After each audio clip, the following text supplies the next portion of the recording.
Hi hello friends, hello मैत्रिणींनो, welcome to my channel. तर बघू शकता मी आज भरली वांगी करायला घेतलेली आहेत.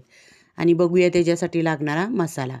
कोथिंबीर घेतलेली आहे, कांदा घेतला आहे, आलं घेतलेलं आहे आणि लसूण पण घेतलेलं आहे. एक कांदा घेतलेला आहे मी चिरून आणि जिरं घेतलेत, तीळ घेतलेत बघा.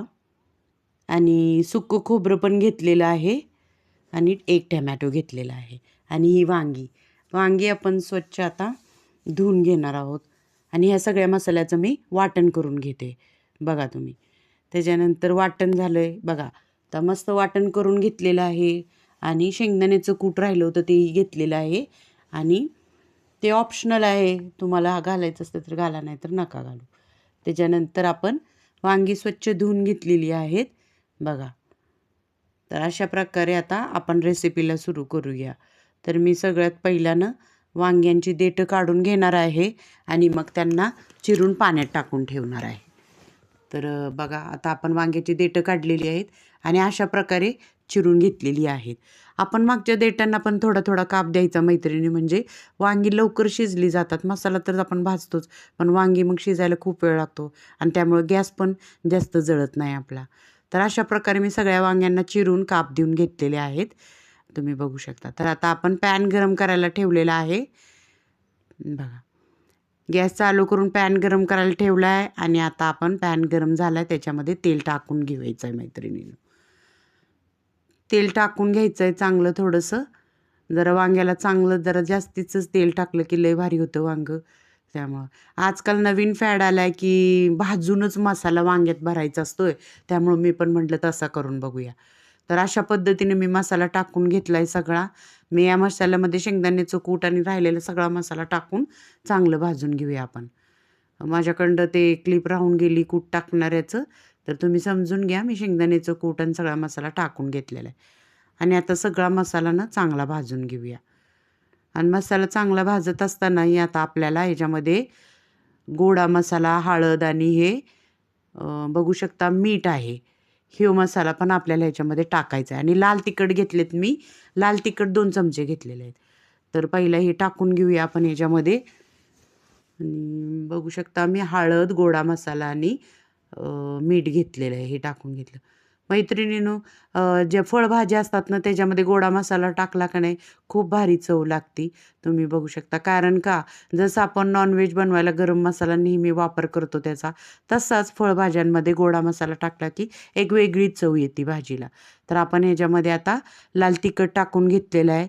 लाल तिखट, गोडा मसाला, मीठ, हळद हे सगळं एकजीव करून मिक्स करून घेऊया आणि चांगला मसाला भाजून घेऊया. बघा, मसाला चांगला भाजून कसा गोळा तयार झाला आहे आणि अशा पद्धतीने हा मसाला झालेला आहे. तर आता आपण गॅस बंद केलेला आहे मी आणि हा मसाला आपल्या हाताला जसा सोसल तसा त्या वांग्यामध्ये भरायचा आहे. त्यामुळे थोडा गार व्हायला ठेवला होता. तर बघू शकता मी सगळ्या वांग्यांना काप देऊन घेतले होते आणि आता आपण यांना मसाला चांगला भरून घेऊया. अगदी टच्चाने भरायचं मैत्रिणी मसाला, का सांगू?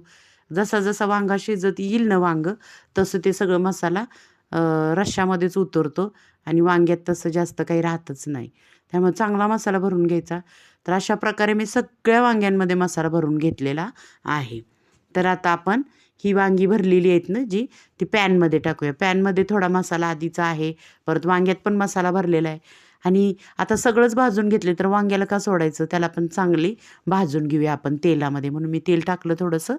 आणि आता ह्या वांग्यांना पण चांगलं भाजून घेऊया मसाल्यासोबत. आणि बघा रंग छान आला आहे. आणि आता असंच वांगी पण भाजल्यामुळं मसाला भाजला आहे, तर सगळंच भाजलं आहे, तर पाणी गार कसं काय टाकायचं? पाणी पण आपल्याला ह्याच्यात चांगलं उकळलेलं कडक पाणी टाकून द्यायचं आहे. तर मग ह्या सगळ्यांची गट्टी जमती आणि एक मस्तच चवदार वांगं होणार आहे बघा मैत्रिणीनं. अशा पद्धतीने तुम्ही करून बघा. तर बघा आता कशी तर्री एकदम पातळ पाण्यावानी दिसायला लागल्या. आणि जशी एक उकळी येईल ना, तुम्ही बघू शकता सगळा मसाला त्यात उतरून एकजीव होणार आहे. तर बघा मैत्रिणींनो, आता आपल्याला एक उकळी आणून घ्यायची आहे.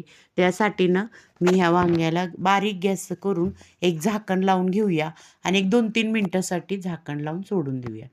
तर बघा तुम्ही मैत्रिणींनो, त्याच्यानंतर आपण बघूया उकळी आली का. आणि अशा प्रकारे आपण बघा उकळी किती छान उकळी आलेली आहे आणि रश्श्यामध्ये रंग पण आणि थोडा दाटसर पण रस्सा वाटायला लागला आहे. पण वांगी काय गड्या अजून शिजलेली नाहीत. तर आता आपण बघूया. आणि मी वांग्याची देठं पण सेंटरला सगळी करून घेतल्यात जेणेकरून लवकर शिजतील. आता अजून एक 2-4 मिनिटासाठी मी झाकण लावून दिलं होतं आणि बघते तर काय, बघा कशी वांगी एकदम सॉफ्ट झाल्यात, बोटं अगदी घुसायला लागल्यात. पण जास्त पुढं जाऊ द्यायची नाहीत, नाहीतर सगळं वांगं तुटून रश्श्यात पडेल. म्हणून मी ना आता गॅस बंद करून घेते मैत्रिणींनो, जेणेकरून राहिले सुरलेलं काय शिजायचं असेल ते गरम वाफेमध्ये ते शिजून होतं. त्यासाठी गॅस बंद करून मी परत एकदा झाकण लावून घेते. म्हणजे काय काय राहिलं असेल शिजायला ते त्यात शिजून निघतं मैत्रिणींनो. आणि वांगीचं शेवटी हाडं आहेत वय, लगेच शिजतात ती. बघा आता कोथिंबीरनं छान गार्निशिंग करून घेऊया. आणि बघा तुम्ही आता कशी तरी छान घट्ट दाटसर झाली आहे. म्हणजे ही भाजी तुम्ही बघा, ह्यात काय आता एवढं पाण्यावानी दिसतंय का? नाही. खूप छान भाजी झालेली आहे. बघा कसा रस्सा झालेला आहे आणि तर्री पण आलेली आहे चांगली ह्याला. आणि अशा पद्धतीने वांगं केलं ना खूप चव लागतं. तर हा आहे फायनल रिझल्ट. बघा मैत्रिणींनो, किती छान रंग आला आहे. वांगी पण किती सुंदर दिसायला लागल्यात आणि भाजल्यामुळं त्याला पण चुटुकदार चांगला रंग आलेला आहे. मैत्रिणींनो, ही चपातीबरोबर सुकी भाजी पण म्हणून खावा, भाकरीबरोबर रस्सा भाजी कुस्करून पण खाऊ शकता, चुरून पण खाऊ शकता आणि भाताबरोबर पण घेऊ शकता. तर लाईक करा, शेअर करा, सबस्क्राईब करा. छान झालेली भाजी, खूप छान सुगंध येते. लाईक करा मैत्रिणींनो प्लीज. आणि तुम्ही माझा हा व्हिडिओ पूर्ण बघितल्याबद्दल धन्यवाद. Thank you.